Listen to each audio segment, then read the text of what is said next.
Every October since 2011, Retro Movie Geek has brought you the spooky side of retro movies.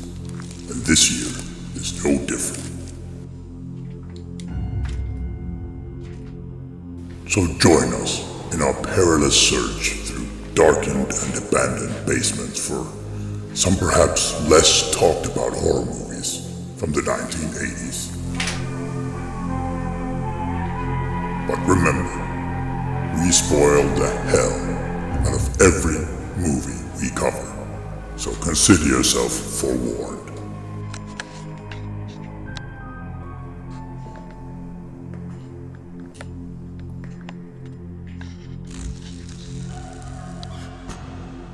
Spooky Flix Fest starts now.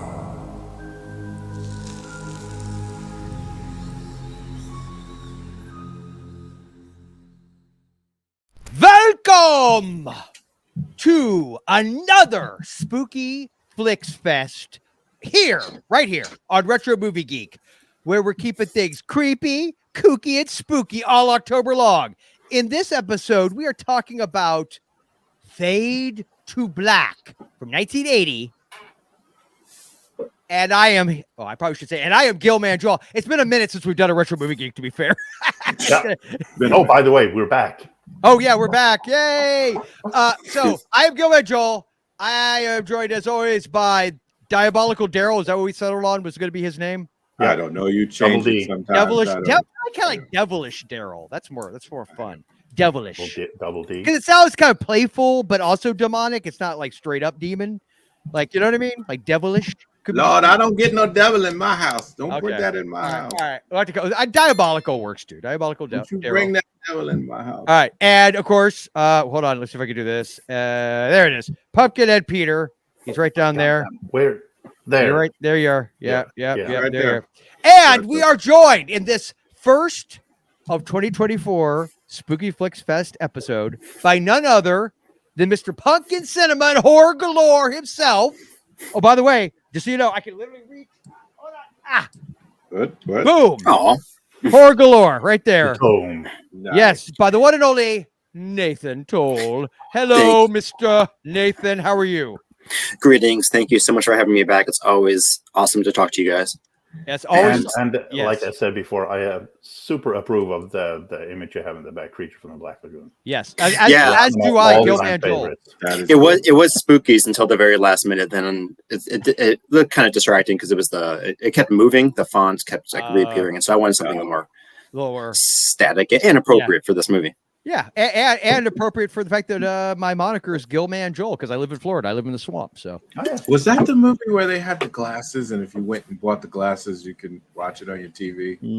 They may have. It was originally 3D. It was really bad 3D. Yeah, it was yeah. The original movie was 3D. They may have done that for like a 3D release. Yeah, I don't know. My mother took me to get the glasses, and I came home and watched it.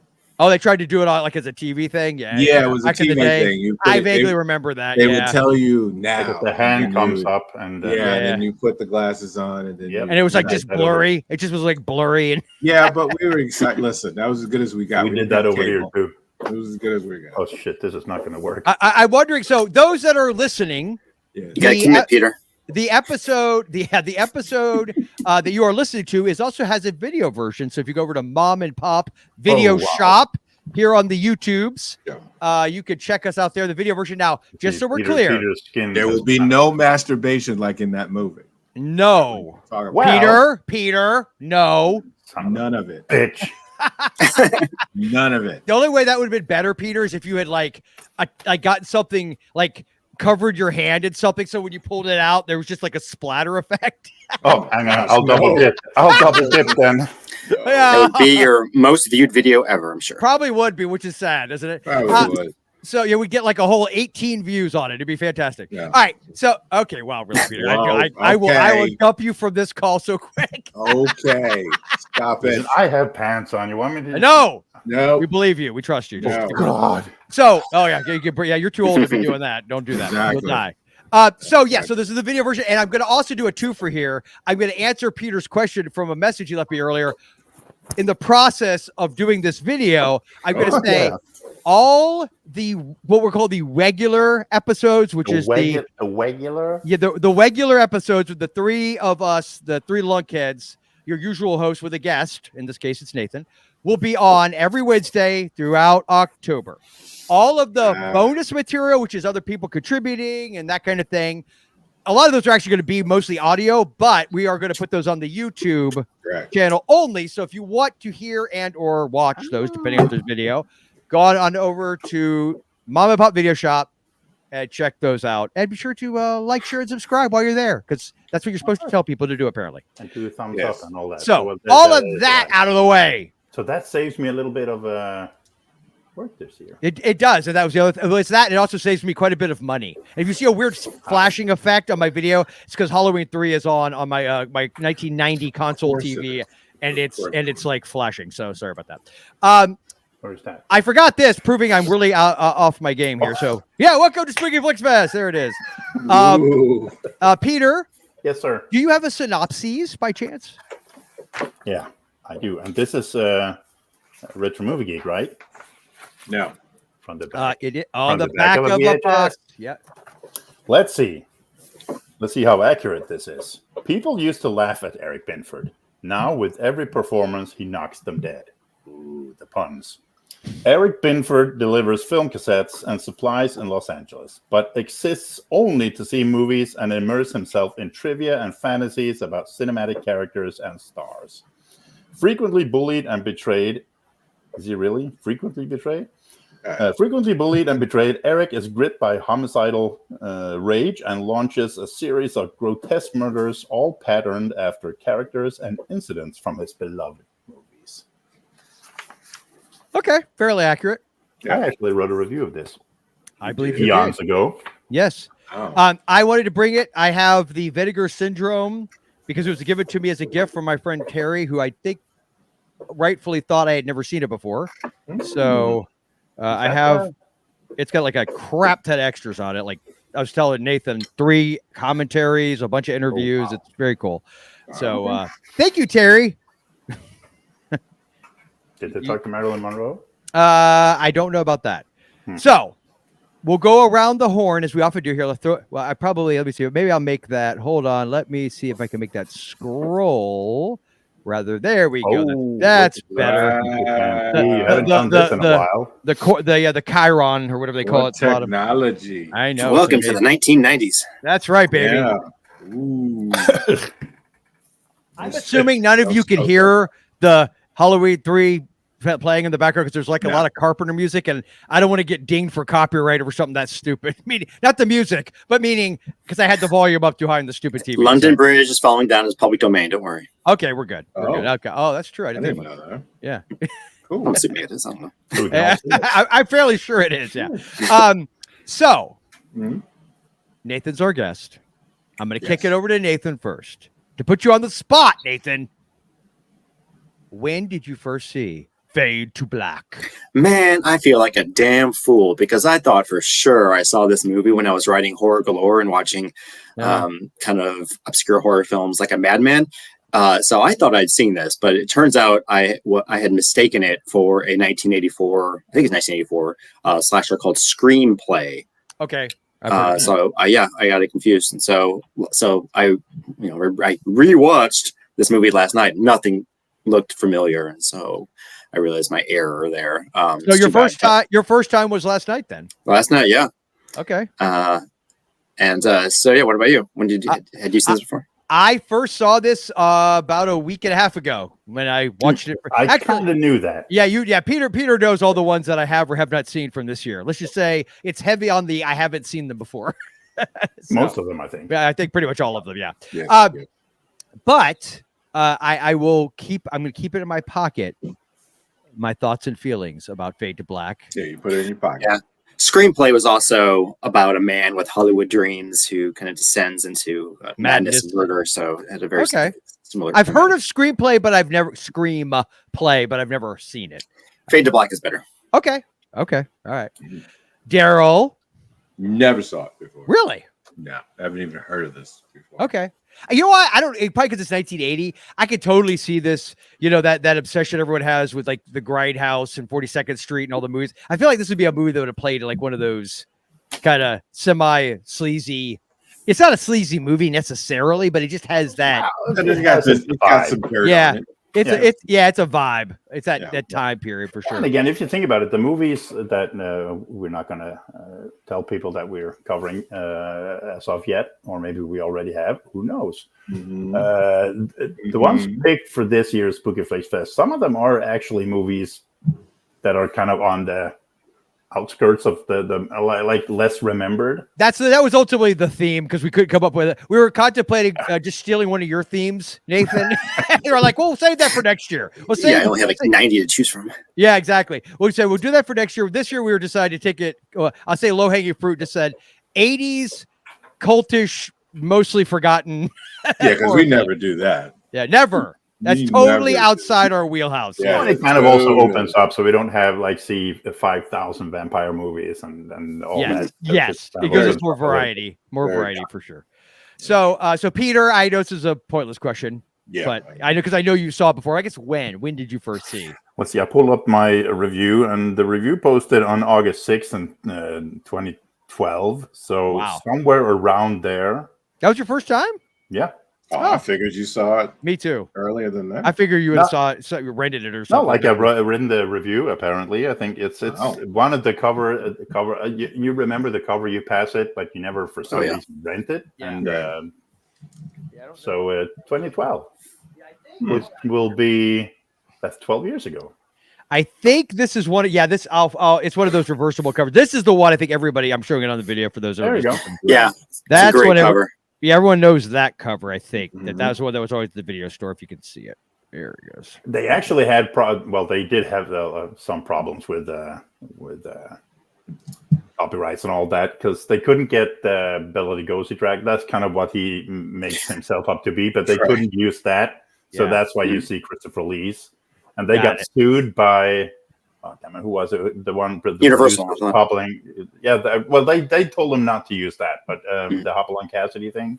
Oh, They got sued for that. So, damn. But that's why you see him make himself off kind of looking like Bela Lugosi's Dracula, but you see a little bit of Klaus Nomi as well. Look at the makeup. Yeah. I think what's funny to me is watching this movie because whenever a movie from this era and you have a character that loves older movies, it's obviously a boomer, right? It's a baby boomer generation person because that's how old Dennis Christopher, right? That's the star. Yeah.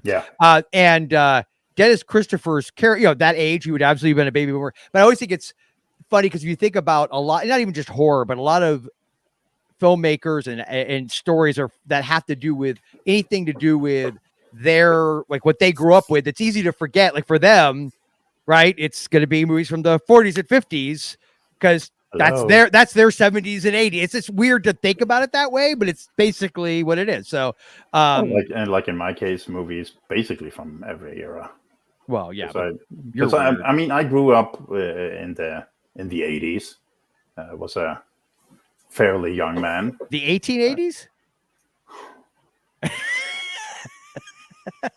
You knew that was coming. Yeah, I know. It's been a while. So yeah. So and see, the worst part is I lost my train of thought. Damn it! That was my goal. That's this. Hey, those my point. For the four of you that are still listening, that is always the goal of the show: is to derail the guests and the co-hosts. Yes, he does. But we're talking about what eras of movie we grew up watching. I mean, I grew up in the 80s and the 90s, so I mean, you watch a lot of movies from the 80s. But then again, since I was young in the 80s, there was a lot of 70s movies there, and since my dad watched a lot of movies, I 40s, 50s movies. So yeah, and a lot of stuff would always play on TV that was meant. I think was more because again, our parents, who would have been more of the baby. I mean, my dad was a little bit older than a boomer technically because he's born in the middle of World War II.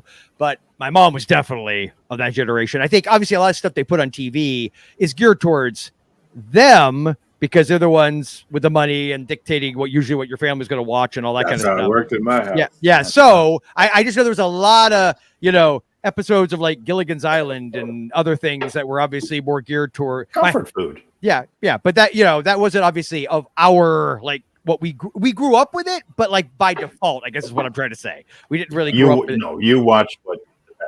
Pretty much. That's where There you go. Yeah. So That's what's wrong with me now. Okay, so Nathan, I'm curious to know, you being our resident cinephile, author, compiler of movie information and reviews. The knowledgeable man. Indeed. Far more knowledgeable than us. What did you think? What is your initial impression of Fade to Black? This is a weird movie. Yes. Yes.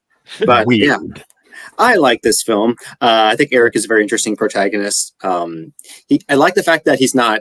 I mean, I feel like with our community, we can kind of empathize with him because we're all obsessed with film. We're all geeks, but he just he's taken it a little too far.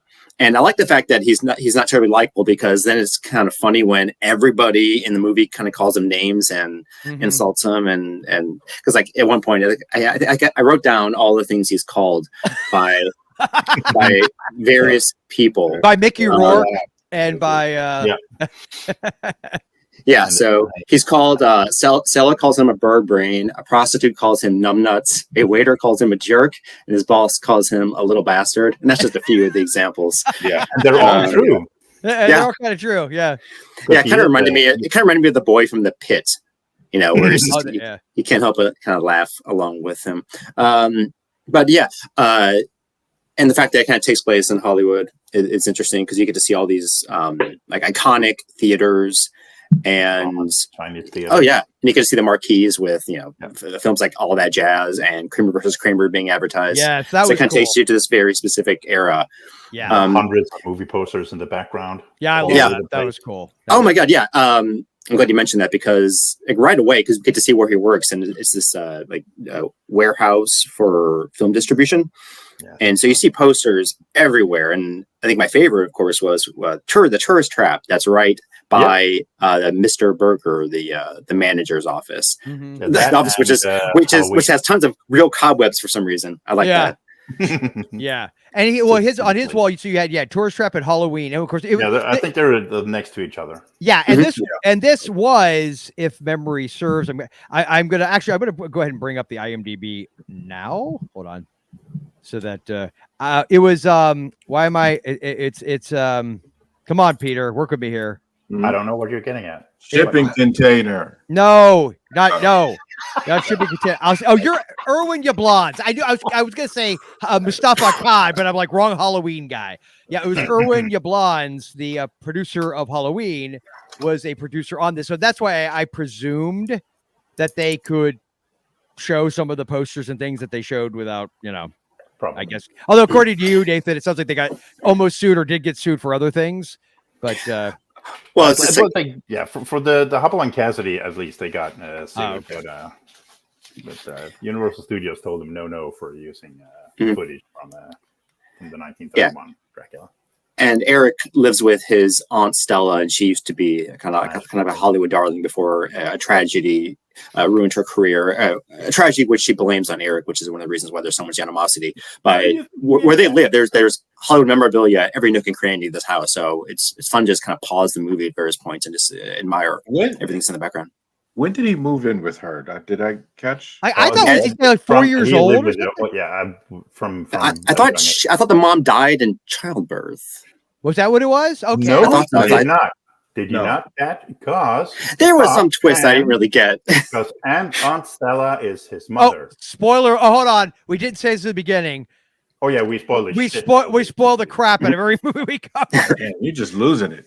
I know. Well, that's our old thing. It'll be in the intro. Well, the implication is that he's sexually molested too, right? Yeah, I get the heavy vibe that Auntie likes massages. Every time he asks for money, she wants a favor. And so the detective, played by Tim Thomerson, says, this little bastard didn't stand a chance.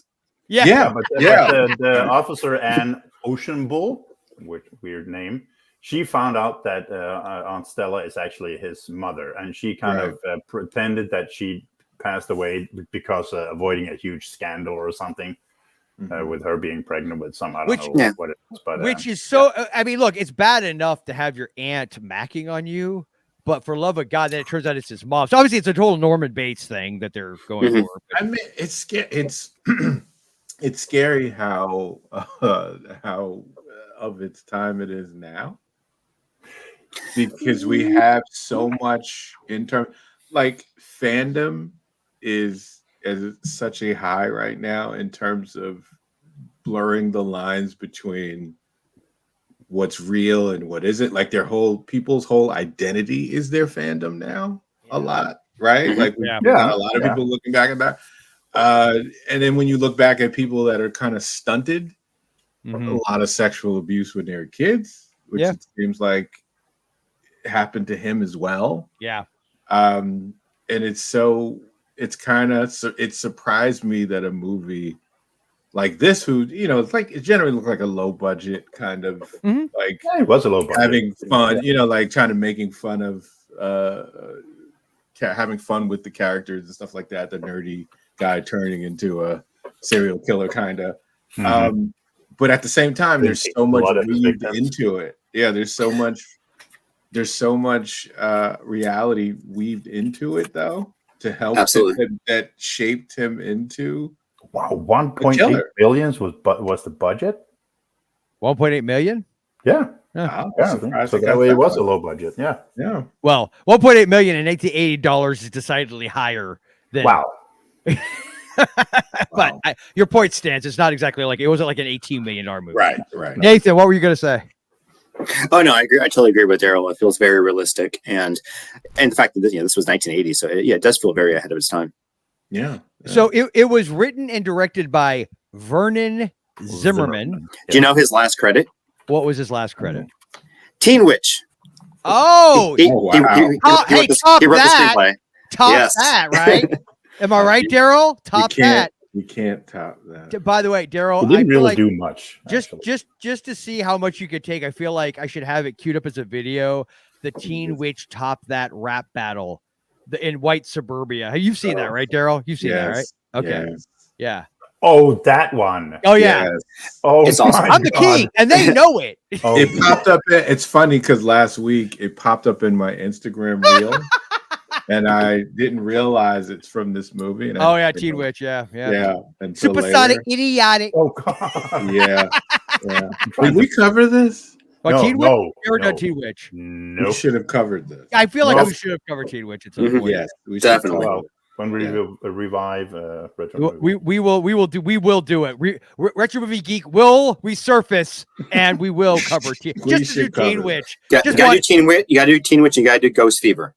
Okay. Oh, is that the one with Sherman Helmsley? Damn right it is. Oh, You have oh, not I done it remember. yet. Yeah, I've been watching every night. My wife and I watch an episode of The Jeffersons. We bought the entire series, Oh, Right. nice. my God, is that show great? It holds up so well. Yeah.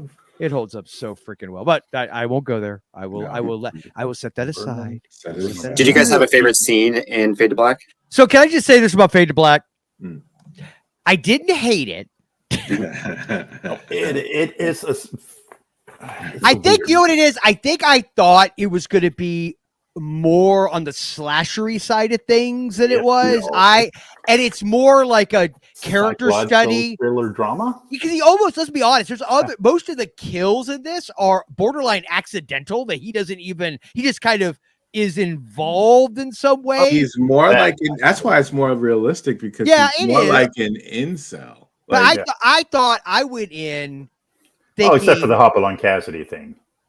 right. That kind of was fairly spot on. Oh, that And the okay, one with that was the one with the producer. But yeah, it starts off more innocent. yes, but Right. the first couple is like just accidental. Like he Yeah, just because she falls the prostitute. yeah, She gets falls a and deal. kind of gets and then he kind of then we go into weirdo territory more even more when he kind of starts licking his Oh yeah, fingers with blood. that was And then he actually really goes in effective. That was for it. really that was a good Right. scene, 'cause that was effective. Yeah. Because I was like, you're not gonna don't do. You're not a vampire. What are you doing, man? Don't do that. Well, it's Nicolas Cage could. yeah. So could It's so telling though how it isn't so like he just woke up and he's a serial killer now. Nope. Like it is No. more like because I get this is my thing. I've watched a lot of those shows that they talk about real life serial killers and stuff, and they kind of how he turned into one where all these incidental things happen. Like it just takes a few more bad experiences, to tip you over.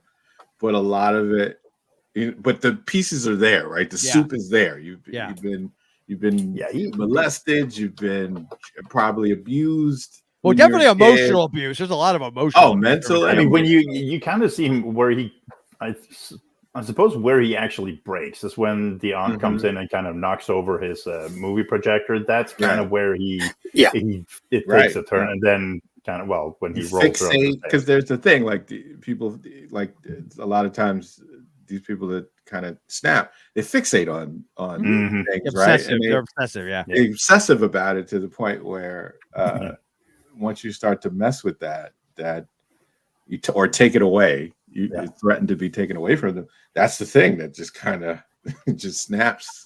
I will say, Daryl, I figured you would like the one thing you would like. It did have like whatever happened to Baby Jane vibes a little bit. Oh, I in the wheelchair. Saw that. I definitely saw like a lot of. She wanted him to come home straight from the movies to give her a back rub. She said she said massage. She didn't specify where. Yeah, well, yeah. No, she said back rub is what she said. Oh, she did? I thought she said massage. I think she implied. Oh, the implication is part. No matter what you cut it, it's creepy. Yes, it's creepy. And again, going back, like the way Christopher Dennis looks in this movie, it like first of all, he gives a great performance, but he looks like his room and himself smells bad. Well, he smokes 100 cigarettes a day. So. Yeah, and it doesn't seem to. He kind of sprinkles his face with a little bit of water here and there, but doesn't bathe much. Yeah, it looks like that whole house would like it smells of stale cigarettes, onion, and paprika. And sweat. Even the Marilyn Monroe impersonator. Dude. Am I the only one? She was beautiful. She looked like Marilyn Monroe, legit. This was not her first time being a Marilyn impersonator because her first two credits, she was Marilyn Monroe lookalike. Yeah, and she also fell into that identity of probably not liking who she really is, right? She fell into that whole she got kind of, by the way he saw her as that image, it excited her, right? It turned her on. And I liked that though. I liked that she actually embraced. I feel like the typical thing to do is that she'd be freaked out by because she's so pretty and she'd treat him like crap or she'd use him for something and manipulate. None of that. She was actually very flattered and open. It was just a cool little, I thought, different take on that. I mean, you hear about it. I mean, I have friends that are in the industry with that. Like you hear about how there are so many actors that go, they want to get into acting so bad, and some of them don't exactly make it into the field, and they wind up having to be like an impersonator or working in some kind of way that's not, what they're not happy with. They would not what they wanted. Yeah. And I think she's nicer than your typical character because she's from Australia. Is that what it is? That's probably it probably is. So she's kind of new to American culture, and so she hasn't been sullied and ruined yet, so she's actually. No, and I think this may be reading too much into it, but I think Eric Binford actually, I don't think he would actually hurt her or harm her because it feels it hit her. He idolizes Marilyn Monroe, and for him, and not hit her physically, but I mean, I think it hit him. He ogle her nude in the shower, though. But there's one scene where we think he's going to go full Norman Bates, but it's obviously an homage to Psycho. Totally. But I think that's when he knew he couldn't do it. Right? Yeah. I only wanted your autograph. I'll try breaking into a famous person's not a person look-alike. Yeah. While they're taking a shower, go. I just wanted your autograph. Act like you're the one hurt. Yeah. See how fast I can get autographed on my back in prison. At one point in this movie, I was kind of just mesmerized by Marilyn's beauty, and that it took me a long time to notice that there was a really entertaining background character. Did you notice the guy who was wearing these giant headphones and dancing while trying on sunglasses? This is like no. Okay. Because we were also entranced with the Marilyn character. It's hard to look anywhere else. I can't front. It's true. They're outside. I think it's like on Venice Beach. Okay. I don't but remember that. oh yeah, I'll send you. It's like they're at there's a bunch of stands in the back, people selling stuff, and so there's this one guy who's just kind of going all out, and it's quite funny. I do want to say, I'll send you a screenshot. Yeah, please do. So Linda Carriage is the one who played. Literally, the character's name is Marilyn O'Connor, but Marilyn. She didn't do much actually. Yeah, it was. I was surprised. I saw she only had it's fine. She only had like 10 or 12 credits. I was surprised. I figured somebody. I think she's stunning. So it would have been. We call it Vicious Lips. Actually, I've heard of that. Isn't that weird sci-fi like a all female rock band or something? It's got like some interesting. It might be. She's also an alien from LA, apparently. No, that's right. Yeah. Hold on, Vicious Lips. I'm pretty sure. Let me see. Am I right? Oh, sometime in the distant future, a fledgling band gets an opportunity for a breakthrough if they can make it in time to a faraway planet to perform in a very popular club. Yeah, that is Albert Pune of. That sounds intriguing. Yeah. Yeah. So Albert, I think it's Pune. That's how you pronounce his name. Yeah, I think so. Director. Yep. The worst part is looking through filmography from both some of the actors and also Vernon Zimmerman, and I go on an IMDb rabbit hole. There's a lot of movies there that I thought, oh, I want to get my hands on that. I want to watch that, and you can't find them. Yeah. It's a lot of these are hard to find. Yeah, because I fell into the Unholy Rollers. I think I've heard of Unholy Rollers. Yeah, Vernon Zimmerman directed it. And there's an actress called Claudia Jennings in it. She's also in Gator Bait, which I know that one. I am very proud to have in a pristine copy. Nice. But he's been in a couple of weird exploitation movies, and you cannot find them anywhere, which sucks. So I do want to ask Dennis Christopher, what does everybody know him from? Eddie from It. Thank you. Nathan, this is why we are friends, because I was waiting for somebody to go Breaking Away. Yeah. No. Chariots of Fire. I don't care about those, man. He was Breaking Away is a good movie, damn it. But yeah, no, it's It. Yes. Yeah, he's also in what I consider to be one of the most underrated horror anthologies. I don't remember him from this movie. I'll have to go back and watch it. But he was in Necronomicon, Book of the Dead, apparently. Oh, who was he in that? Yeah. I don't know. He was in the second part. One of the parts of Necronomicon. Okay, yeah, because I love that. And also that's another one hard to he find. He was in a TV show called Profiler. If anyone remembers that, I remember I watched that one. Yeah. What was that girl's name? What was the woman's name who was the lead in that? Oh, God damn it. I just looked it up. Allie Walker. That's it. Boom. Look at that. Look at me pulling it out of the bank to be honest, I go back to that show and look it up to see. You can actually buy it from Australia for proper moolah. I got you. So it is. I had the first season here. They were tying it back to Australia again, just like Maryland. Yeah, it's super hard to find a cheaper version of it, but all 4 seasons are available. Before you say anything, Peter, I'm coming back to him because I'm going to jump ahead in the list. Just to say, John Stedman. Yep, Sam. Yes, he plays the guard. He's in a very small part. Daryl, I don't know if you recognized him because he's got the hat on. Everything's hard to see. But you remember the original Hills Have Eyes? The gas station attendant. Oh, cool. Yeah, that's him. Yeah. He's also in White Lightning and Gator. And the youngest and the longest yard, too. Oh, that too.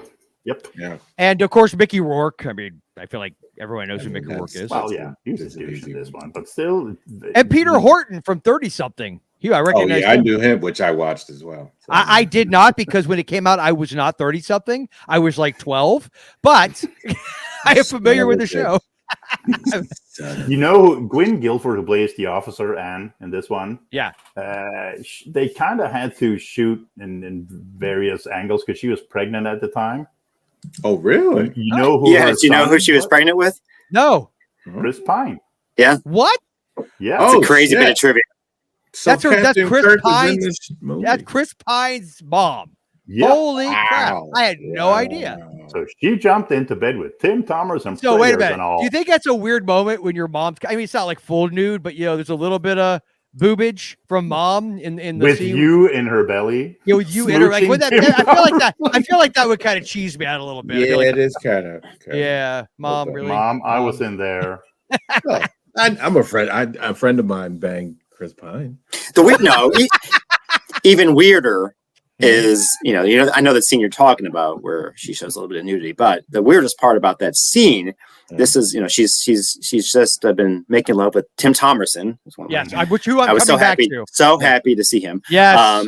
But what happens is that he pulls back the covers of the bed, and you just see he pulls out this big box of Ritz crackers for some reason. It was so absurd. Random. It was my sex food. That was our sex food back I then. turned to my wife and I said, "You would be having none of that, right?" Because she hates crackers and stuff like that in the bed. Hates it. There's certain foods you can maybe like a little bowl of ice cream. That's cool. Oh no, crackers, anything crumbly? No, she wants no. But it's probably my favorite bit of product placement in a long time. Yeah, that was do funny. Crackers and you're by yourself, dude. Who's gonna tell you no? Well, crackers and spaghetti. I'm talking about after you bang. You do crackers and you crumble them up in the spaghetti. You crumble them. You feed each other crackers. You don't. I don't know what that's bizarre. I don't know what you're talking about. Well, that's because you've been married since you were 12. That's true. So Tim Thomerson, like you, Nathan, yes. I wrote down hang on. I wrote down the first word was weirdo because that kind of fits Eric Binford. Tim Thomerson? But it also fits Tim Thomerson. He's a hippie though. His character's a total hippie. Old school hippie. He's an old school playing hippie. Harmonica and what? Because it used to be a gel cell, so he was trying to fit in. Yeah. And basically the guy from I guess they were trying to play on that, right? He's a weirdo. Kind of the guy from Halloween, right? Like the doctor. Like a little bit. If Sam Loomis was a cocaine hippie, then yes, that is who he is. Yeah. What I mean by how the cops look at him, right? I love that. My man is doing cocaine. Yeah, right there. Don't even care. Bro. He just did it back then. He doesn't care. Yeah. So here's my beef though. Here's my beef because I'm like Tim Thomerson is one of my all-time favorite actors, along with Tom Atkins and Terry O'Quinn and guys like that. Yeah. Keith David, I got a list. I got this short list of dudes that never were huge stars, but I just freaking love them, right? Mm-hmm.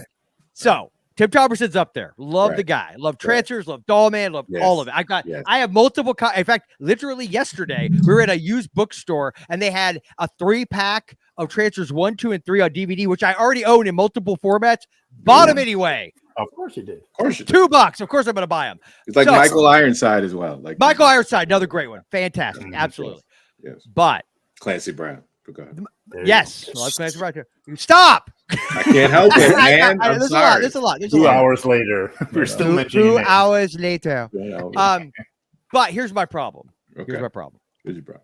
It's the way his character is in this movie. It's not the character as in he's weird, he does weird stuff, he's a hippie. That I had no problem with. It's the most we needed somebody to move the plot forward, and we're gonna put you in the most random places, and it feels and he disappears for it feels like half or better of the movie just disappears.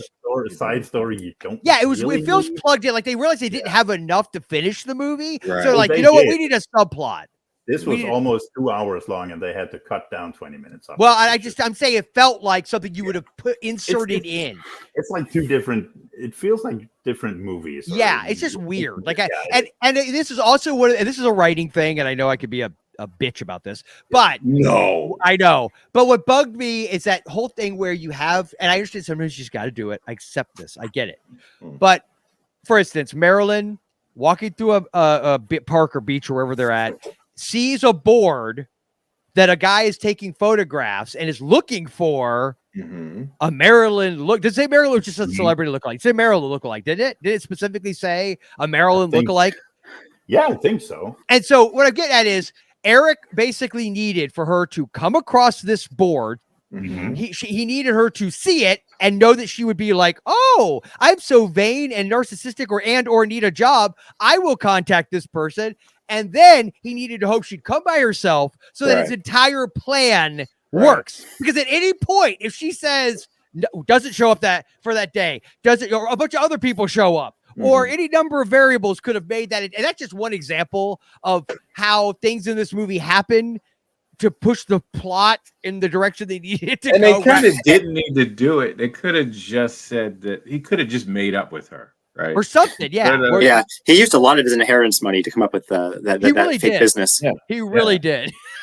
He could have just put it in the paper or something and been like, Yeah. and hired her that way. Yeah, that's, or maybe like sent something to her house, like that would be, or went to that diner and just Yeah. Yeah, exactly. Put up Yeah. like little flyers. where he knows she'd see it. Yes. Exactly. Yeah. Exactly. Right. But a Much freaking easier. park? What the heck, dude? Like, because she already knew it was him, and she still was. Yes. And that's the thing is, and I actually, to your point, Daryl, I think even because it fits her character, right? that he's okay, he's a little bit weird and everything, but she also kind of stood him up and all that stuff had happened. Mhm. And she didn't know he was the one that I don't think she knew he was the one that she showed up in her recognized him bathroom. as that, So no. I totally buy that if he had come to her and said, look, I would just love to, help you. I Blah, have blah, my blah. pen back. What's that? Oh, yeah. I have my pen Yeah. back. Hey, I may have left something at your house. Yeah, the worst thing was that he yelled at her when they had that exchange, right? Like, But he wants to make, but if you positioned Right. it as he wanted to make it up to her, make up for that, right? yes, right. then I can And at make least up. buy that. I just found it like, really, it's sort of like how, I mean, I feel like the whole, the prostitute, the fact that he happens to come across, like, was there like one prostitute in that entire city? He keeps coming. I know, because they kind of make it seem like, by the way that Jerry and Anne react to him, it makes it seem like he killed a bunch of prostitutes, and then which maybe that got cut out. Maybe there was more to it. Maybe because it seemed like they were reacting to a bunch of prostitutes missing or being murdered because they were such a, from the captain, there was such a thing of, we got to get this, like, we got to find this guy, we got to do it, we got to get this guy now. Like, he's done more than one. I mean, and even back then, when one prostitute is murdered, they're not going to make, especially back then, I feel like you would not have been a real high priority. Yeah, it wouldn't be. Yeah. Well, now I will say it's interesting because I was watching a documentary because I, like you, Daryl, apparently, we're gluttons for punishment. We watched this documentary about the Green River Killer, who, that the whole house tied to Buddy, and that guy killed nothing but pretty much prostitutes. Yeah. But the difference was that one detective was hell bent on, like, you could tell that guy spent, like, he dedicated. Right. So, but that's probably more, I don't know. I can't speak to it. I don't know. I feel like one that they found, especially in big cities, they found one. They found, like, they started to find bodies, and they were prostitutes when they started to identify them, but they were finding them on the beach in Long Island, right? Yeah. It took years. Was this that guy? Was this that architect guy that they found? Was it took years, and you would think that they would stop doing stuff like that. I mean, people might say, "Oh, they would not treat, women, sex workers like that, like they do now." I mean, like they did back then, but no, they still did. It took so many victims before they even really made a task force to find this guy. That's how many bodies they were finding on the beach, and it was because once they were identified as sex workers, they didn't put them as priority. They're not deemed important enough. Right. So that's what I'm saying for this. Like, I'm just like, you would think that he had did it multiple times. Yeah, multiple times. And they could have said it. They could have just randomly said he did it multiple times. Yeah, there's a lot of kind of blending of fantasy and realism in this movie, because it's hard to believe that there weren't any witnesses to any of these murders. Especially like right on the Venice Beach pier at night. Or the hop along. Yeah, I know it was in an alley. That's the one. He's unloading a freaking 6-shooter. But even with him dressed up as Dracula and chasing him, I mean, he's running, like, flapping like a bat, and it's not like just a short. He's chasing her for someone must have think that's weird. Or but to be fair, it is very much not always guaranteed, but there is an element of human nature. It's that old story I guess that could be whatever. But what inspired the ending of Halloween for Carpenter was that story. I think it was actually in New York. The woman who was being attacked and was, like, banging on all the neighbors' doors, and no one would go help her. So I mean, that's not without precedent where people are like, I'm not getting involved. I'm staying out of this. No. And then you end up with crazy vampire guy. But the other thing, what I didn't understand was, I'm trying to remember, Nathan, you have a better memory than the three of us combined because, you're younger than us. Not by much, but we throw Peter in the mix. It totally throws off the average. So,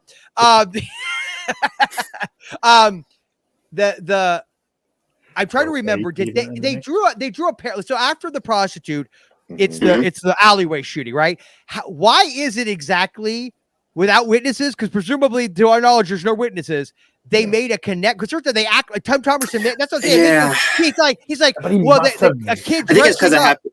I think it's just because of the time frame. It just happened on consecutive nights, and so and these are kind of bizarre circumstances. I guess when you really examine the bodies. There was a witness. The Mickey Works buddy told me that there was a Hopalong witness for that Cassidy- one. Yes. That was one. But the prostitute, and honestly, if we're really being frank about the prostitute one, we know he drank some of her blood. But from their perspective, they're going to find a girl who's got something just shoved up. They're going to assume it was an accident. Yeah, they would not know that.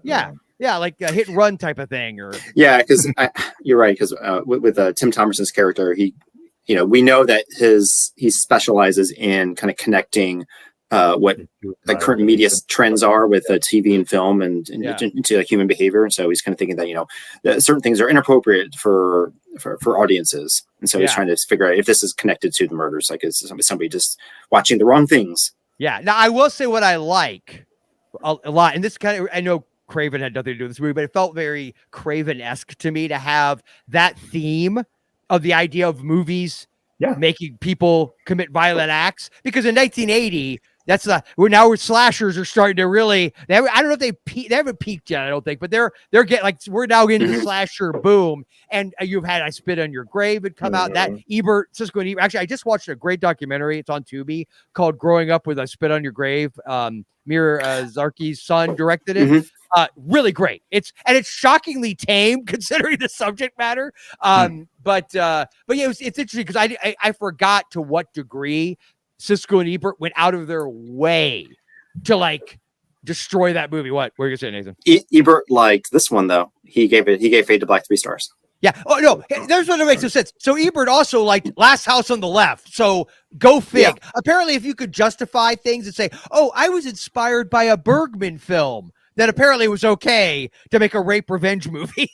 But you know what? It's funny with them because sometimes later on they would come out, they'd be like, "Well, that day I just had a bad day." Yeah, right? yeah. Oh well, that's great. They would be like, were they having a bad day? Were they having a bad day when they why am I? Here we go. Is it Betsy Palmer? Right? Is that I almost said Betsy Russell. That's not right. Betsy Palmer, right? That's Miss Friday 13th. Yeah. So Betsy Russell's not. But they gave out her home address for people to write her angry letters. Yeah. They doxed her. They doxed her in 1980 on TV because how dare this respectable actress be of this trash? Up yours, douchebag. They weren't perfect, but they're so good at what they did. They did. No, I enjoyed watching them, but that kind of crap just would piss me off because I'm like, come on, man. But they were more offended by Silent and Deadly Night. Yeah, they actually listed multiple people in that one. Like everyone, which is hilarious about that. They were offended because of the whole Santa killer thing. Yet Christmas Evil had already come out. There had been other movies that had done that. The Tales from the Crypt classic, and All Through the House or whatever. I think that's why when you go back, there've been people, as they got older, they were like, "Well, why did you give this?" Blah blah, and they'll be like, "I don't know." It was just. Sometimes that's the thing with movie critics. Watching, because we have movie critics here that are over here. Well, one of the greatest ones, he's not alive anymore. But he could throw out things like, you think, why are you lambasting that movie and praising that one? And then on the other hand, you will have trash that you enjoyed that he enjoyed too. It's Ebert. It's very subjective. Look, it's very subjective. My bigger problem is the moral soapbox slash doxing of a respectable actress because she needed a job. You jerk. I'm speaking ill of the dead and I don't care. All right, so they'll be all right. They're fine. What I thought. So basically, I was super happy to see Tim Thomerson sort of almost peak Thomerson because he was a couple years removed from Trancers, but he was definitely he has dark hair in this one. Yeah. His hair was didn't have that whitish, look that the white hair that I think he was hot enough because Officer Ann was like, "Ooh, she was right away." She caught your man doing cocaine and didn't even. I don't care. That got her away. I mean, saw you had Ritz crackers in bag. She's like, I don't care. Yeah. Well, she did bring a gun with her. Yeah, for fun. Yeah. You know what? Teach his own. All right. So Any other thoughts, notes? I want to make sure we get everybody's on Fade to Black. Nathan, we need more cocaine in movies. I have a few notes here. Okay. But I like how we've seen Night of the Living Dead appear in many films because it's public domain, so everyone likes to take advantage of it. But I think it's used so well here because we get to see a whole theater watching Night of the Living Dead. Everyone's wearing old-timey Halloween costumes. So that was cool. I love that part. And Eric is completely transfixed to the screen. I thought that was really effective. He even turns to some saying, "Shh." Yeah, and also, to that point, back to the theme of violence, I love that they only showed the most gory, the daughter, murdering the of course, face, all that. They only focus, like there was no extraneous. It wasn't Barbara running up and Ben doing his. No. It was the most gory, violent moments, and then showing Eric. And I think it's like you could read it's like, so is the message of this movie saying that movies are at fault? That's what I like, is that it leaves it up to you. You can decide. Yeah, they do a good job of kind of like intersplicing classic films into the storyline. Like we get to see every now and then we'll see Creature from the Black Lagoon, we see Horror Dracula, and I thought that was really clever editing. Yeah, and a lot of the old nice gangster movies, which I. Oh yeah. I thought White Heat, was it White Heat? Was that the one that? No, among others. I'm not sure what that was a parody of. But I think the best scene is on the pier with the Hopalong and Cassidy. I thought the lighting was so. Yeah, I thought he made such a great entrance. That was creepy on the pier. Dude. Yeah, that was. I honestly think I know it sounds goofy because on paper it sounds really stupid, but that particular costume was so off-putting and uncanny valley. I wish he had just worn that. Yeah, I feel like him just wearing that and not talking. That would have been. And he just throws the gun. Killer. Yeah. And he just throws the gun to make it work. Yeah. Yeah. Which in any other movie would be a bad choice, I think. Yes. I didn't even recognize Mickey Rourke. I kept waiting for him because I saw his name in the credits, but still, really. He was one of the guys working at the. Which Richie. By the way, I'm really. Daryl faded to black. Daryl, did you fade to black? Are you there? Did we lose you? I hope we didn't lose him. Okay, well, he'll come back, hopefully. He did stuff like this. So. Okay, so maybe he needed to step away. So the one thing that was cool to me is that company he worked at, I had a short stint in Orlando in the mid-90s, out of high school in my first couple years in college.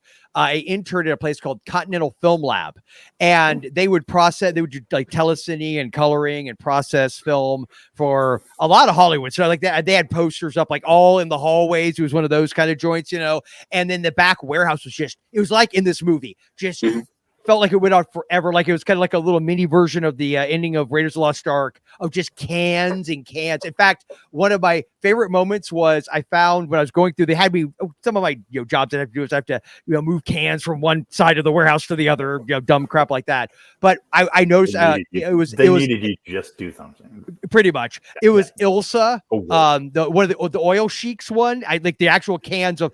I'm assuming these weren't negative, like original negatives. But they were prints. They were 35 millimeter. It was one of the Ilsa films, and then I got to clean the print for Children Shouldn't Play with Dead Things. Ooh. And at first, and I was actually like running it through, and I looked at it. I was like, that looks really familiar. And I went and looked at the thing they'd given me. I was like, holy crap, it's Children Shouldn't Play with Dead Things. So that was pretty cool. But yeah, and that's funny. In this movie, I think this one was called Continental as well, which was a nice little. I don't think there was any connection whatsoever, but probably. Did you ever dress as the mummy while you're? I did not dress as the mummy and try to kill the guy in charge, who was actually very nice to me. So I did not want to do that. Yeah, I thought the manager, Mr. Berger, I thought he dressed very much like the tall man from Phantasm. Yeah, he did. Looks like and he was boy, wasn't he perpetually grumpy? Yeah, an A1. Asshole. Yeah, but they all kind of were. Yeah. I mean, because Eric Binford is I mean, you kind of get why people bully him because he's a yacht.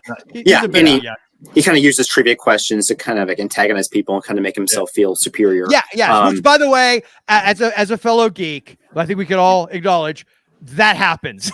That is the Yeah. thing. Well, he's an internet troll before there was an internet, kind of. Like, I'm going to do that to you guys right now. Oh no! All right, so you all just watched Fade to Black recently. I got a trivia question for all of you. All right. Okay, go ahead. You got $50 on the line. All right. At the local diner, Yeah. Eric's usual is what? 4 food items. So what does he always order at this diner? Fries? Can the three of you get all? I'm gonna make. Can the 3 of you get all 4? All Fries right, is one of them. Yes. Okay. Burger? No. Okay. A peanut butter jelly sandwich. No. Okay. So fries. I mean, I've watched this movie twice. You should know, Peter. Yesterday and I got one. Yeah. I did my job. I've got one. You guys. It lends to his unhealthy lifestyle. But it actually dawned on me that I noticed. Was it like pie or donuts or something? Was it like two chocolate donuts? Okay, fries. Fries. A large Coke and a hot dog with the works. Oh, so that's what he gets. Yeah. Hot dog with Well, hey, I got 2. You did get of the 4. I did. I may have been totally guessing. Fries is a pretty easy answer though at a diner. I noticed I went to fries and burger. That was like my first 2. Yeah. Let's. And he paid for them with money he took from Mr. Burger, and supposedly it was gas money. Gas money. Yeah, and then, $2. And then he didn't even eat because he saw Marilyn. It was completely onerized. But yeah, I love how just everyone dislikes dislikes Eric. Even there's a moment outside of the theaters is when he's waiting for Marilyn to show up for their date. When it's such an absurd moment. I don't know what the hell was going on, but it looked like there was like a tractor. It was like a very crowded hayride. You notice that? Like 20 people in the back throwing hay at him. Yes, they're just throwing stuff at him. Yeah. What the hell was that? Did they get Not lost? weird at all. Was that around was that the time that he saw the prostitute was later, right? When he Well, we see the prostitute twice though. So that's Yeah. The first time we see her was right after that. Yeah. Yeah. Yes. Okay. Yeah. Because he's sitting there waiting for the bus or something, and he tries to. Well, he says he has $10. It's interesting to note that the only truly likable. You could make the argument Tim Thomas's character because he's not like he's like, and they're not obnoxious. He was an idiot too. He wasn't super smart necessarily, but kind of thought he was. But he's not a jerk. But of all the characters, I feel like Marilyn is the only truly like innocent, sweet, decent human being. Even though she stands him up, it's an accident. Like you don't get the impression she did it on purpose. Because she feels bad. All of a sudden, she realized. She rushes there to meet him. She didn't have to do that. She could like give her something to like a pill or something. Later, he did when they were reenacting the. That's right. Okay. Yeah. What was it? What was it? The Prince and the Showgirl, or something like that? Yeah. What is that movie? Where he feeds her pills to keep her docile or whatever. Yeah, but she went more into it. You definitely got the sense like she was an adventurous sort. Because she knew it was him when she whispers, "I know who you are." Yeah. Right? Yeah. She whispers to him. I think that's when she recognizes him from the shower. Oh, okay. I don't know. You don't think so? I'm not sure. She was on some drugs at that point. She was, but she made a point of saying, "I know who you really are." Yeah, but isn't that from when she met her the first time, where he's kind of just the nerdy movie? So that's why I thought that was an implication that she kind of. No, she said, "And here's your pen." Yeah. Sorry. Yeah, but I do love the ending where they're kind of like on the roof of the Chinese theater, and so and for once Eric kind of feels important because everyone's looking at him. All the people down below, there's a huge crowds and everything, and he's with Marilyn Monroe. And and he does the whole top of the world, ma. That was kind of poetic. Yeah, and honestly, that I will say too made the movie feel more expensive. I think that it is a very definitely with the helicopter shots. The helicopter shots and just that felt very like it was a big end. Like you feel like Erwin Jablon's probably called in a lot of favors to make that happen because that was pretty impressive. That was I actually do want to watch this movie again at some point with a totally different mindset. There's a lot of stuff like you look at the background. I mean, the whole thing about him being changing his name to Cody Jarrett from Oh, yeah. that's from White Heat Republican. I mean, it's from White Heat. I think White Heat was the one that they kept referencing. And he makes like a special sign to put on his street address to change everything. It's Right. And then we didn't even talk about that. The last killing where he goes into the barber shop. Oh yeah, right. The producer. A lot of witnesses there because he just goes in like Cody Jarrett and just. Okay, thank you for bringing that up. I would have been so mad. I don't know what's broken inside of me. That was my favorite moment. Really? Here's why. Because it was such a message to like that element of Hollywood where this guy, Eric is naive. Why would you get in a random guy's car, give him your idea, and not expect him to steal like a douchebag? But that is such a Hollywood thing to do. And the idea of them getting their comeuppance. And by the way, he let everybody leave. He had a code. He wasn't just going to kill everybody. He could have been a total psycho and gone on a rampage. No, he didn't. He had one target. And that guy, I'm not saying I condone extreme violence against movie producers. He had it coming. But I'm not saying that I didn't enjoy that moment. Yeah, you get the feeling that the writer, I forgot his name, Zimmerman. Yeah, Zimmerman. But some things out. Yeah, you could tell that he had, he was very cynical towards the inner workings of Hollywood. Yes, and in that regard, I loved him, and I loved Alabama, the 40 Thieves. Yeah. Oh yeah. I do have some bad news though. At one point, we see Eric burn some of Stella's books after she dies. And, and they are not real books, I don't think, because I just went on Amazon. I don't think there's a book called Carrots Can Make You Well, and I don't think there's a book called Prunes for Health. Prunes for health. There's a lot of her health food stuff that he burns. And he lines them up perfectly so you can see them. I am against book burning except for those books, in which case I go for that house must have smelled very good. Yes. I did love, by the way, when he opens up her urn and chucks his cigarette in. Yeah. That's a good one. That's a good moment. That's a okay, because I'm gonna keep her ashes. You still kind of later on when he went into the car with this big ass producer and then he gets home and said, I'll call you, and he goes home. Stella, we got a break, and then he it kind of dawns on him that she's dead. Because I like it because one point when he's dressing up as Dracula, he kind of paints his half of his face first, and so we see that there's still a little humanity there. And that he's just slowly slipping away into complete insanity. But there were moments when he kind of when the severity of his actions kind of creep up to him. And I will say that as much as I do like that towards the end about the barbershop and all that, and him with the Tommy gun, it was cool. Therein lies the bigger issue with this whole movie. You had to have him somehow connect with this producer. So what do? You have this producer in this really fancy old car pull up, and now had you set it up to where the producer thought he was picking up a male prostitute. And then the kid realizes, "Whoa, I'm not going." Kind of the setup. But they never go there. So it seems weird. Why would you pick this guy up? Because he just is hitchhiking. Why? That doesn't make who does. I mean, 1980. I feel like yes, it was kind of still a thing, but not like to that degree. It was 1968. I'd buy it. 1980. And I don't know the whole thing. Still in the middle of town. And this guy who obviously fancies himself some very high. Like I just feel like a guy like that wouldn't deign to talk to someone who has to I mean, like I feel like he's so much above that. The guy's an elitist prick. He's not gonna pick this kid up. So because of that, you'd be surprised. Well, if he thought he was gonna get something, when you're driving that car, you're gonna have you're just gonna kind of want to show it off to whoever. Yes, but I just found it odd without asking or doing anything. I mean, look at the celebrities that we found that have picked up. Yes, but Daryl, I agree with you. I agree. I think that's what they should, but they never made that a point. It's never set up. No, it looked like they were going to go that route, and then they just all you do is put his hand on his knee or say something about how much, whatever. Like they changed the shoulder moving a little bit. Yeah.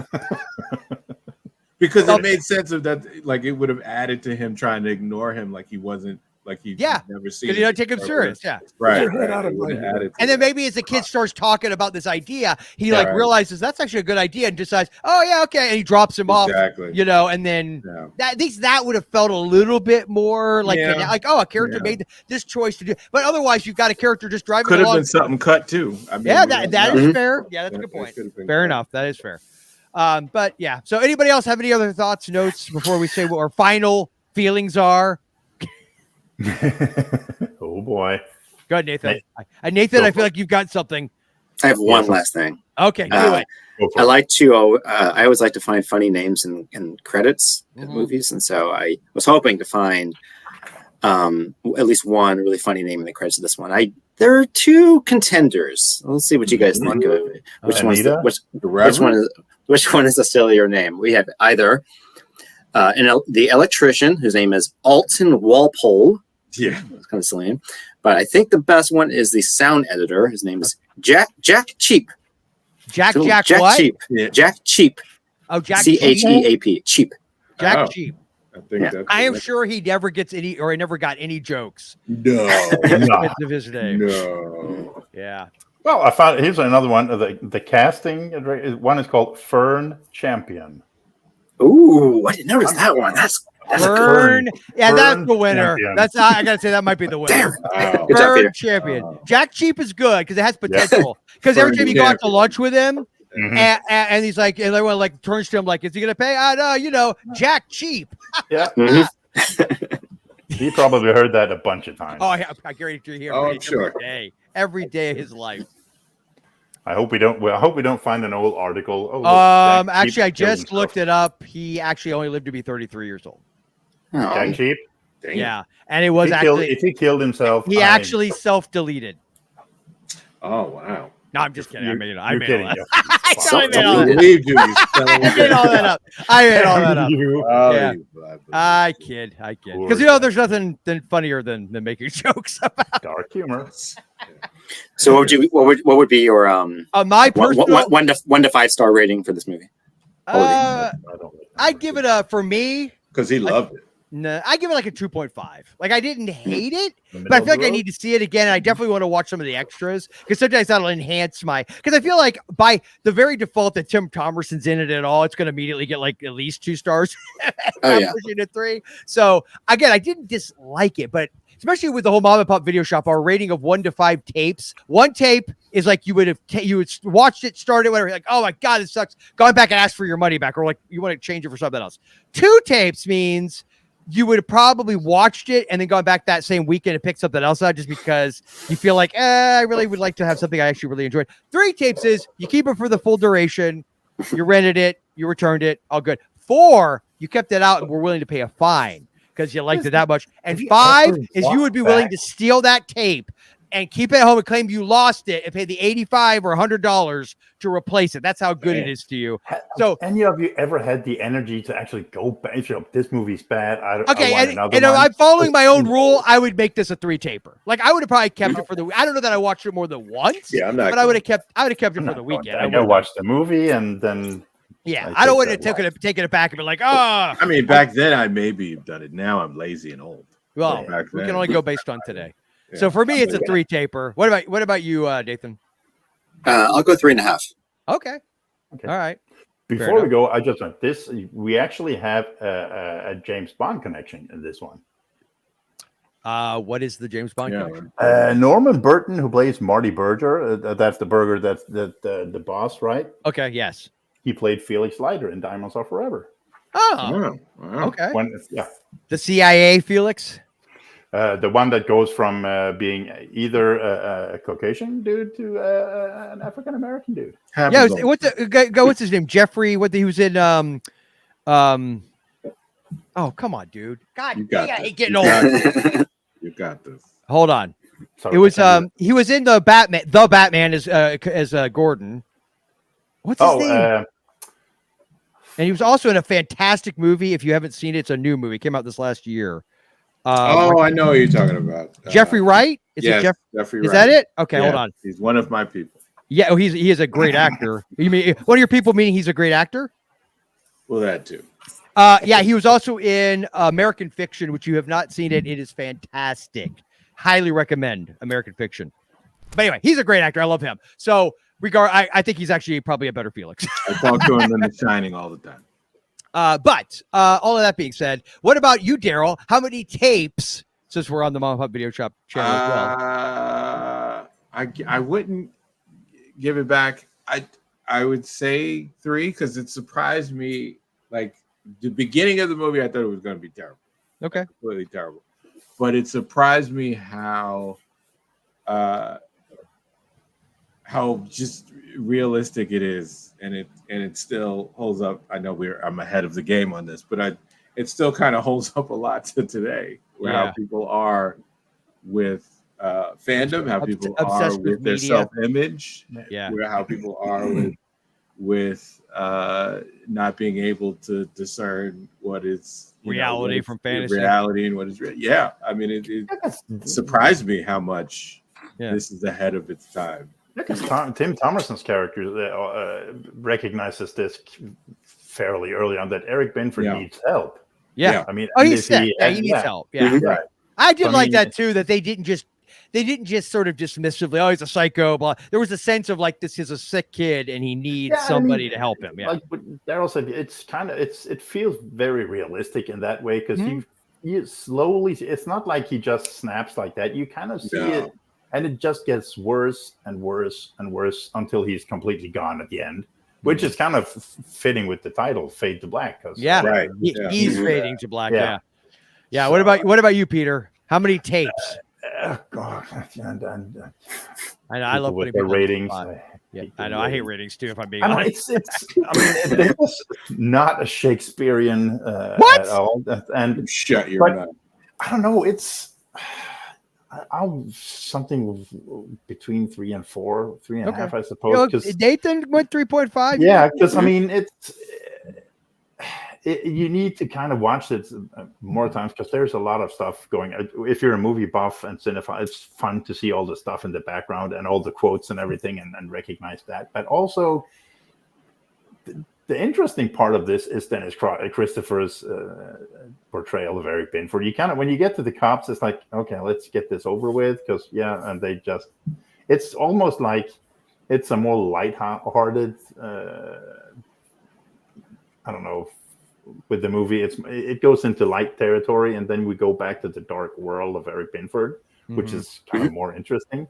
And the realism to it, it's a gritty movie. I mean, it's yeah. Did anybody else get Taxi Driver vibes? Very much so, yeah. Okay, that's an isolated guy who's on the outskirts of society. Feels very.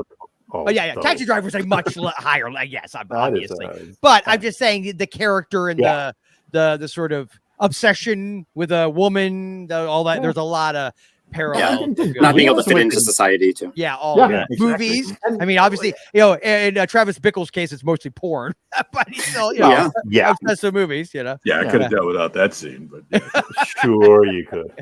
What I like about this character too, when he meets Marilyn, the first at the diner, and she needs a ride, or she asks, "Could you give me a ride?" And he says, "Well, only 2 wheels, not 4." And she's, "That's okay." And she just I like that about her. Immediately made me like her. I'm like, she didn't do the you don't have a car. She's like, this chick is to look that pretty and be that cool, man. Yeah. I mean, it's when you look at those characters, they're more real to me. And even Eric Binford plays it real because he is a douche. Our friend who was a hater. I like. Yeah. She was just looking after her friends. That was Daryl's girl. That was Daryl's girl. That was Stacey. I love Marcy Barkin. Yeah. No. I love that. No, it's a like we stated earlier that Nathan said, it's a weird movie, but it's gonna sound weird saying that but it's a fun movie. It's fun to watch Eric Binford kind of spiral down because there's only one way for him to go.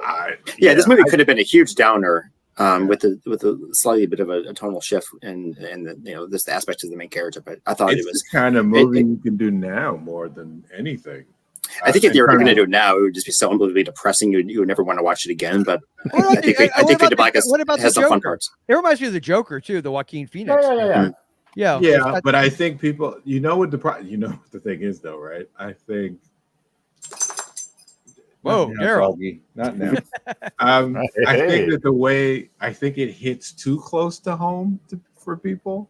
Yeah. To the point where it would just be controversial now. Good. But this movie going out now, I mean, if it was available in more places where you could really see it, I think it's on Amazon, it's on AMC Plus. It's on Shudder as well. And Shudder. Well, they own, they have it's that, all a part of the same whole thing. Same conglomerate, yes. Right. It's like if more people could see this, I think that they would grab it. This would get a cult following more than it even had before, because we don't have cable like we used to. This would be something that would be on cable. Yes, I got it. We don't have that anymore. Exactly. This is a typical cable movie, late night cable movie. But it is so like it hits on the pulse of what people are going through now. Like, I mean, there's so many people that just their whole thing, like they are so into old movies now, right? Because of the streaming and we can't relate to that at all. Wait, hang on. No. Watching movies. Is he talking about us? Knowledgeable, going to Daryl work, being passive aggressive, having a talking shitty about job. we didn't have the option to be able to watch all of this stuff 24/7. Yeah, and now we're watching movies on our we watch it now. on our phone while in line at the DMV. Yeah, exactly. true. It is a different thing now than it is then. Because imagine if we had access to this on the floor all the time. Like we had access to all of these crazy movies without any limitations like people have now, like kids have now. You can imagine like why they don't know how to interact in the world anymore. With each other a lot of times, like because of this, because of this kind of thing. Because of this movie. Well, that and Marilyn Monroe. But I get it's kind of like because Eric Binford, he needs help, and he would have needed help a lot before this movie actually. And it's kind of like today, there's no safety net you can watch. I mean, Eric Binford watches movies. Gamers alone. I mean, there's so many gamers alone. I have a cousin who, not blood cousin, but cousin anyway from marriage. He is so this guy. Like he doesn't go out. His mother works jobs where she has to travel a lot. She's a traveling nurse, and so they're never in the same place long. And so all you need is these little circumstances. Like he doesn't go out, he doesn't play with kids, he doesn't have relationships outside of gaming, like talking to these invisible people on in gaming and watching movies and watching like it's everything with him is that like he doesn't have those skills in terms of being so this movie should be kind of shown like a warning sign. Use fade to black in educational. Well, it's funny how that's for everything, right? Like, even you go with people that are gym related people that all they do is gym, right? Like anything that's overdone, right? Like you are so anything that becomes obsession. It becomes a problem. It could be a problem. You miss out on other things, right? Like, I think the movie really is smarter than people would expect it to be on the outside looking in. If they just looked at the cover and the trailer and they'd be like, "Oh, this is just a silly fun." Yeah, like I said, I thought it was a slasher flick. That's right. But when you get into it, it's like it's even more scarier because. Yeah, it's more this grounded. Is outside. Like this is what people are going through right now. Like this is still happening. Yeah. So there are plenty of people like him that are in the world. Cosplayers. Well, the person I know isn't like him, but even if he was, I'd still want him here with us to kick off Spooky. Minus the Tommy gun. Yeah, I know where he's going. That was a segue. Nathan. Thank you, good sir. Yes, I am so thankful you joined us. I appreciate it. Yes, it's like what's funny is like Daryl will be talking, and I'm kind of listening, but I'm also like, okay, he's gonna say something that I could use as a really dumb transition. Yeah, he's waiting for me. Yeah. He's gonna say something. Oh yeah, I'll use that. Let's go. But yes, thank you again, Nathan, for being here. Tell everyone where they can book your books, Horror Galore, Pumpkin Cinema. I have them out here in the shop. as they should be presented to the world Yes. for their greatness. Thank you. My books are available on Amazon, and you can find me on Instagram and Twitter and Facebook. And I'm going to be for the first time ever, I'm going to be visiting Philadelphia this October. Wow. So if you know any places I should help you check out, please message me. Let me know. I will tell. Dave I could use some recommendations. Well, we should Dave tell Doc. Becker's place? Yeah, I was right. Dave Becker, Doc Shock. That's his neck of the woods. Oh, I didn't know that. Yeah, so I'll tell him you'll be visiting. So maybe Excellent. Maybe you can, if you have the He the has time, he has very good taste. he does. And I know the Blob movie theater is in that area. He goes there, or he's gone there. I could have gone to Blobfest. I didn't think about that. Yeah, that's right. Yeah, he told me about Blobfest. But yeah, definitely. Yeah, that's cool. And and hopefully you'll be in Florida at some point then, so we can meet up again. Yeah, during Christmas time. All right, cool, man. That'd be cool. We'll have to make a plan. What's happening in Halloween 3 right now? Blob thing. What's actually it's when they've got Tom Atkins sitting bound to the chair with the silver shamrock skeleton mask.